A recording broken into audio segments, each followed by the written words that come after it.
When I sniffed this, knowing it was from Barbados, I kind of almost immediately figured out it was a four square rum. And it's kind of surprising that I would say that because when I first tasted this rum maybe 10, 12 years ago, I thought exactly the same thing because it wasn't St. Nicholas Abbey. Word just wasn't a contender back in those days.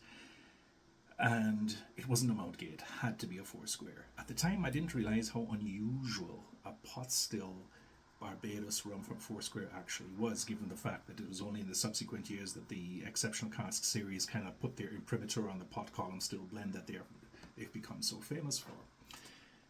But I'm getting ahead of myself here. So what is this? This is a rum from one of the early independent bottlers called Renegade. Now, everybody these days is more familiar with Renegade that is doing work out of Grenada, where Mark Rainier put together this distillery from scratch. Pot stills, his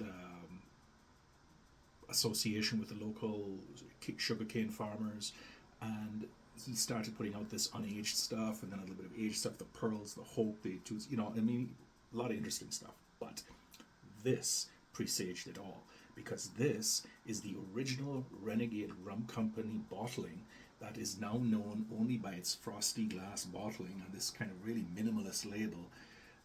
But this review is going to go on a bit longer because I've got to talk about Renegade first before I talk about this Barbados rum.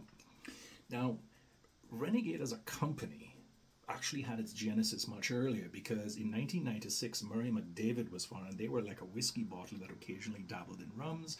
They acquired the Bruichladdich distillery in 2000, and then in 2006 the Renegade Rum Company was formed. But Murray McDavid actually did produce rums from time to time, and I happen to have a few of them. One of which is this. This is how you know what it is, and it's got really good labeling here.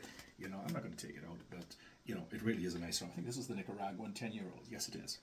But many of the same things that Murray McDavid did under the aegis of Mark Rainier also got transferred to the Renegade Rum Company. So this is what they actually did.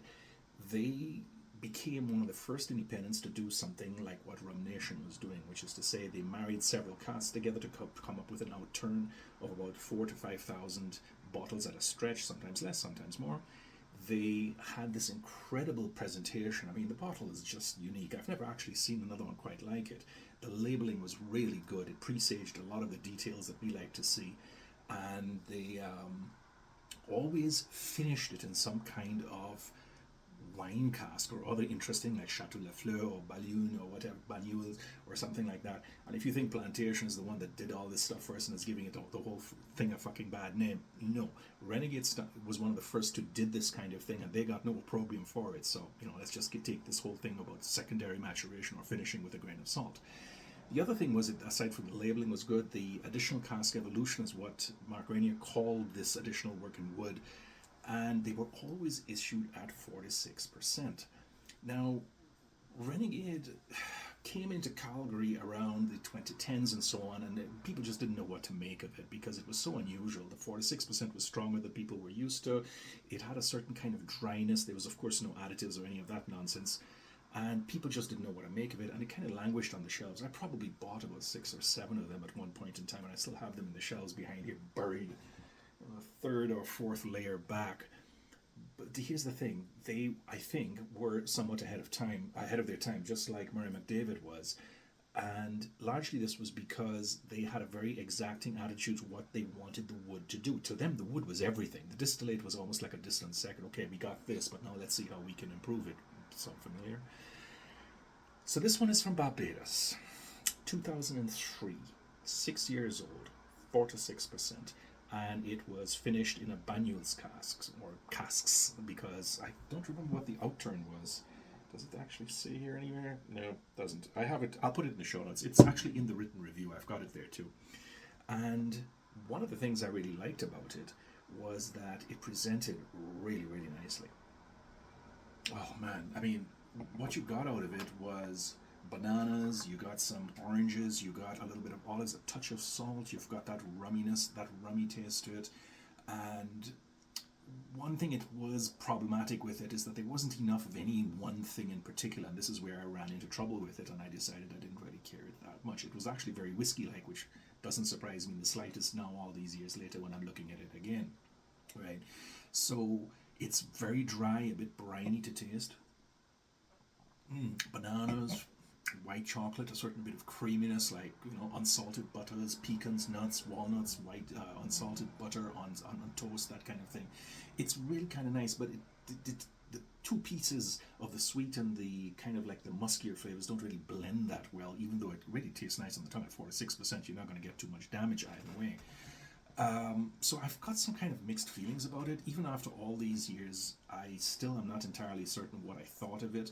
Back in the day, I rated this at about 82 points. No, it's better than that now. I would probably go about 84, 85 on this thing because it really is that good. And it is identifiable as a pot still Barbados rum because I had that 20-year-old that Eric K was trotting around the place. I had that not too long ago, so I had that as a sort of a comparator, so I know it's actually quite good.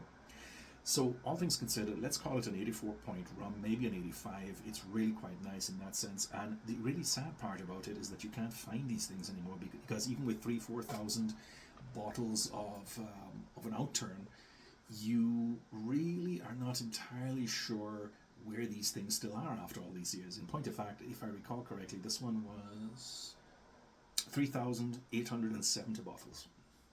Yeah, I had that at the top of my head somewhere. I don't know where it came from, but even after all this time, you're not going to find it anymore. It's just been too long. People have squirreled it away, drugged them all. It's gone, right? But if you do find these frosted glass things, they are really worth it because Renegade only had somewhere in the vicinity of like 4 years worth of outturns. So in the first year that they put any kinds of rums out, it was 2007. They had 4 different rums. In 2008 they had 8, and then 2009 was their banner year, and that was like 12 rums, and they just went all full out. But Mark Rainier told me that he could see the writing on the wall. He just wasn't getting the secondary cask that he could do the maturation in. He wasn't getting the distillate that had that originality that he was after. And there was one release in 2012, and that was it. But you know what? In those 4 years, when they did 25 different rums, they had rums from Panama, Guyana, Barbados, Trinidad, Jamaica, St. Lucia, Nicaragua, Grenada, Brazil. You know what? They set the tone for what came later, and that's why this rum is actually quite important. And if it wasn't out of date, I would have put it as a key rum of the world in no time. I think it really is that good by itself and as representative of something greater, which is one reason why I'm taking the time to tell you all of this. But of course, we all know what the history was, right? So somewhere around, when was it? 2013, I think. Murray McDavid, Brooklady, and the Renegade Company, they all got sold to Pernod Ricard, was it? I wasn't quite sure. I don't have the notes here, but they did get sold, and the pieces were sold off, and Mark Rainier kept the Renegade Rum name and trademark because what he did is after 10 years of searching around the Caribbean, he finally said, the only way I'm ever going to get the rums I want is to make my own distillery. And that's exactly what he did. He built it from scratch in Grenada. Now, he's had some teething problems, but I know that the rums that he's made so far, the Etudes, the Hope, the Pearls, the Dunfermline, and all the other unaged pre-cask expressions, and now the slightly aged stuff, really are quite good. Certainly not this kind of work. This was done from existing distilleries and aged for quite a long time, but there is potential there that we are going to see in the years to come, so I hope that it kind of like gets better. But this was the one that started it all off, the Renegade line, and I'm really glad to see that we still have some of these left around the place. And as usual, if you can, drop in any time and have some with me. All right, I'd be more than happy to share some of the ones I have, which isn't all of them, unfortunately, but I did get the ones I have, so pop by any time. So I hope you like this review, and I hope if you ever do run across this, you get a chance to, and as always, leave a comment if you think that you either agree, disagree, or have some further information to provide.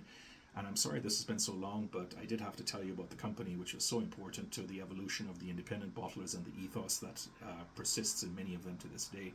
And for that reason alone, you should give it a shot, list it, read the actual review, as well as the company profile, which I'm going to link to in the show notes.